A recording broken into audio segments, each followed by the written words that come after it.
Biblia 365. Día 327. Libro de Romanos. Capítulos del 4 al 7. Capítulo 4. Entonces, ¿qué diremos que encontró Abraham nuestro padre según la carne? Si Abraham fue justificado por las obras, tiene algo de qué jactarse, pero no ante Dios. ¿Por qué? ¿Qué dice la Escritura? Abraham creyó a Dios y le fue contado por justicia. Ahora bien, al que trabaja el salario no se le cuenta como un favor, sino como lo que se le debe.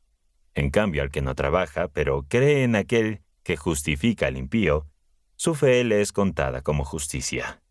Así también David proclama la bendición del hombre a quien Dios cuenta como justo sin obras. Dichosos aquellos cuyas iniquidades han sido perdonadas y cuyos pecados han sido cubiertos. Dichoso el hombre a quien el Señor no le imputa pecado. ¿Es esta bendición solo para los circuncisos o también para los incircuncisos? Porque afirmamos que a Abraham le fue contada la fe como justicia. ¿Cómo pues le fue contada, estando ya circuncidado o antes de ser circuncidado? No estando circuncidado, sino antes de serlo.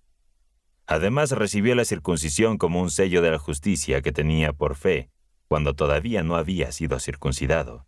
Así llegó a ser padre de todos los creyentes que no están circuncidados, para que también ellos se les cuente como justicia, y padre de los circuncidados, es decir, de los que no solo son circuncidados, sino que también siguen el camino de la fe que tuvo nuestro padre Abraham antes de ser circuncidado. Pues no fue mediante la ley que Abraham y su descendencia recibieron la promesa de que él sería heredero del mundo, sino mediante la justicia que proviene de la fe. Porque si los que son de la ley son los herederos, entonces la fe queda anulada y la promesa queda sin efecto, porque la ley produce ira. Pero donde no hay ley, no hay transgresión. Por eso la herencia depende de la fe, para que sea por gracia y quede asegurada para toda la descendencia, no solo para los que son de la ley, sino también para los que tienen la fe de Abraham, quien es el Padre de todos nosotros. Así está escrito: Te he puesto por padre de muchas naciones. Esto lo hizo delante de Dios, a quien Abraham creyó, el Dios que da vida a los muertos y llama a existir lo que no existe. Contra toda esperanza, Abraham creyó con esperanza, y de este modo llegó a ser padre de muchas naciones. Tal como se le había dicho, así será tu descendencia. Sin debilitarse en la fe, consideró que su cuerpo estaba ya como muerto, pues tenía casi 100 años, y también consideró que el vientre de Sara ya no podía dar vida. Ante la promesa de Dios, no dudó ni desconfió, sino que, fortalecido en la fe, dio gloria a Dios, plenamente convencido de que Dios tenía poder para cumplir todo lo que había prometido. Por eso, le fue contado como justicia. Y no fue escrito solo por causa de él que le fue contado, sino también por causa de nosotros, a quienes también nos será contado, a nosotros que creemos en aquel que resucitó de entre los muertos a Jesús, nuestro Señor, quien fue entregado por nuestras transgresiones y resucitado para nuestra justificación. Capítulo 5.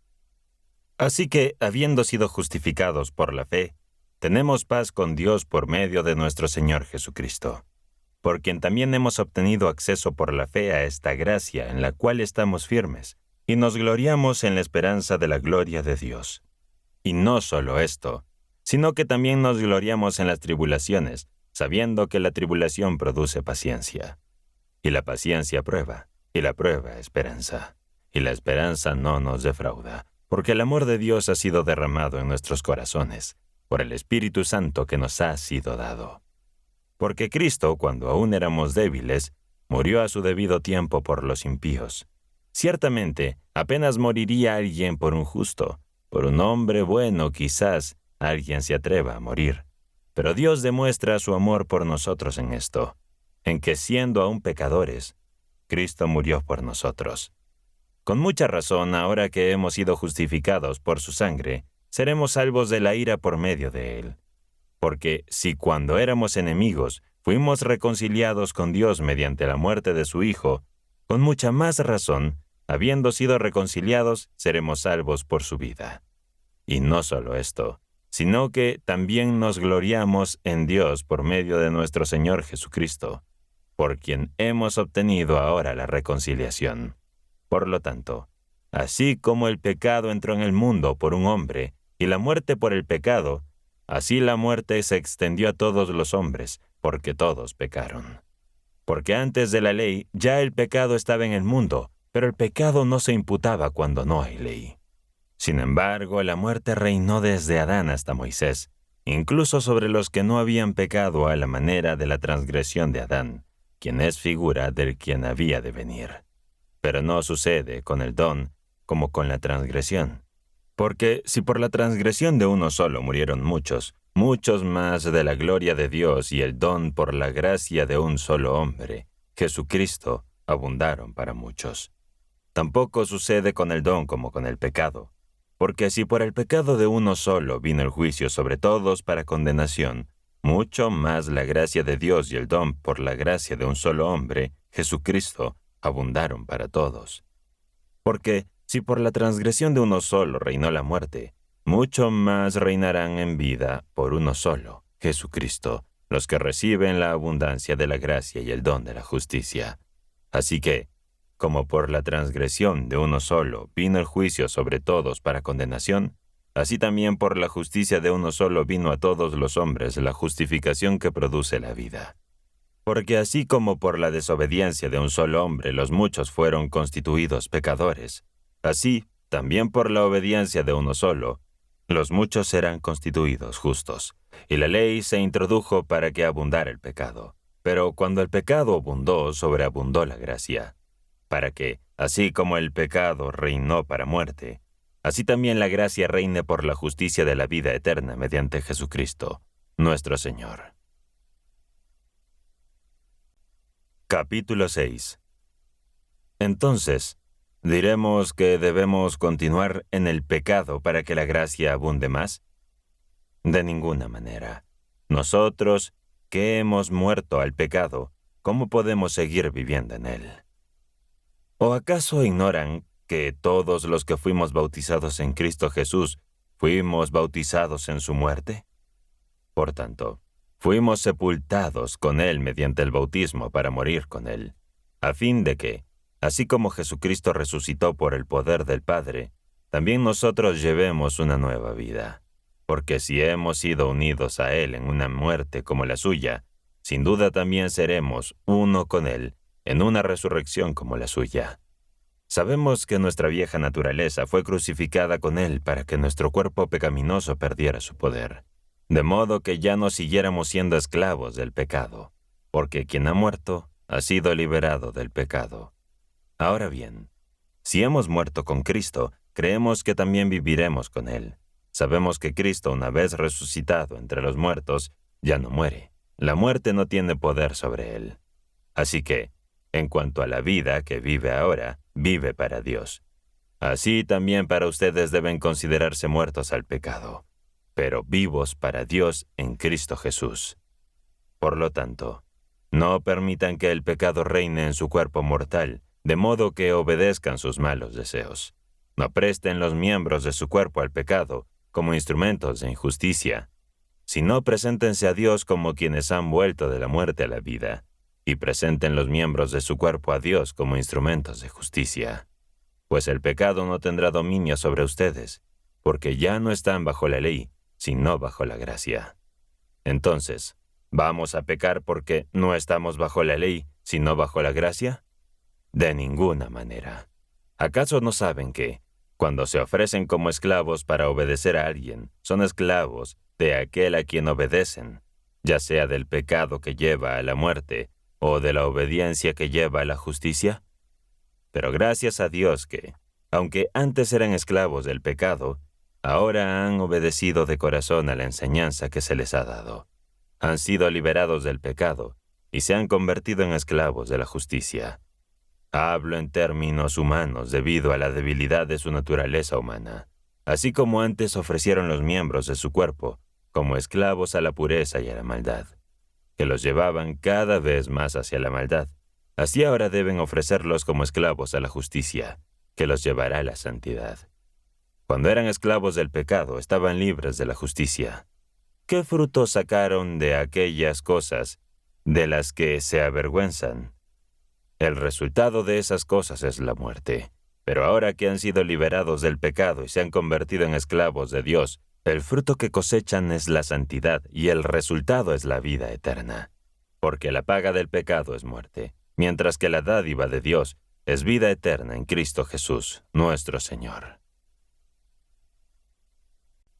Capítulo 7. Hermanos, voy a hablarles a los que conocen la ley.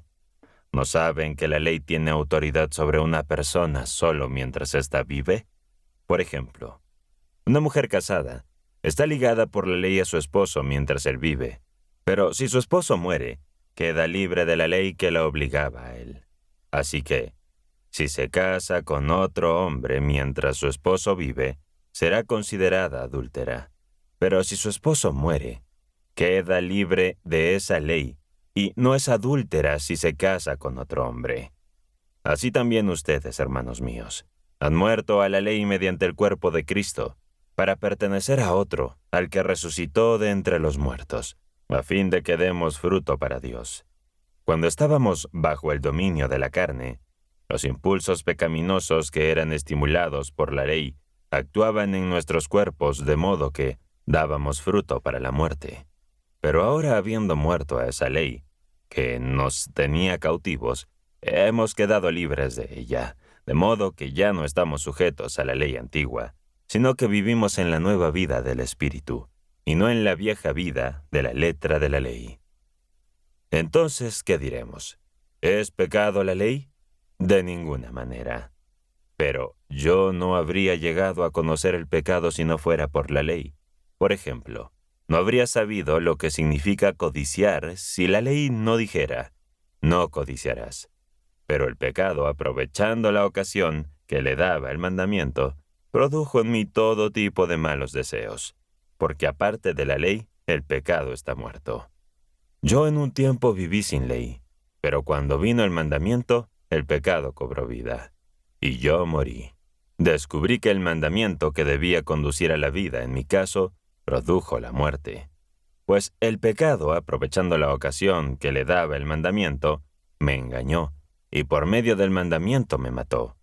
Por lo tanto, la ley en sí misma es santa, y los mandamientos son santos, justos y buenos. ¿Es que lo bueno ha llegado a ser mi muerte? De ninguna manera. Más bien fue el pecado, para demostrar su carácter pecaminoso, el que usó lo bueno para causar mi muerte, con el fin de que por medio del mandamiento el pecado llegara a ser sumamente pecaminoso. Sabemos que la ley es espiritual, pero yo soy carnal, debido a la esclavitud del pecado. No entiendo lo que hago, pues no practico lo que quiero, sino lo que aborrezco. Y si hago lo que no quiero, admito que la ley es buena. En ese caso ya no soy yo quien lo hace, sino el pecado que vive en mí. Sé que en mí, es decir, en mi naturaleza pecaminosa, no habita el bien, pero tengo el deseo de hacer lo que es bueno, pero no puedo llevarlo a cabo, porque no hago el bien que quiero, sino el mal que no quiero hacer. Eso hago. Y si hago lo que no quiero, ya no soy quien lo hace, sino el pecado que vive en mí. Así que encuentro esta ley en mi interior. Cuando quiero hacer lo que es bueno, el mal está presente en mí. Porque en mi ser interior me deleito en la ley de Dios, pero veo otra ley en los miembros de mi cuerpo, que se rebela contra la ley de mi mente y que me hace prisionero de la ley del pecado que está en mis miembros. Miserable de mí. ¿Quién me librará de este cuerpo de muerte? Gracias a Dios por medio de Jesucristo nuestro Señor. Así que, con la mente sirvo a la ley de Dios, pero con la carne a la ley del pecado. ¿Cómo equilibra Pablo su fe en Jesús con la observancia de la ley mosaica? Estaremos leyendo tu respuesta en los comentarios. Suscríbete y asegúrate de completar tu plan Biblia 365. Nos vemos mañana.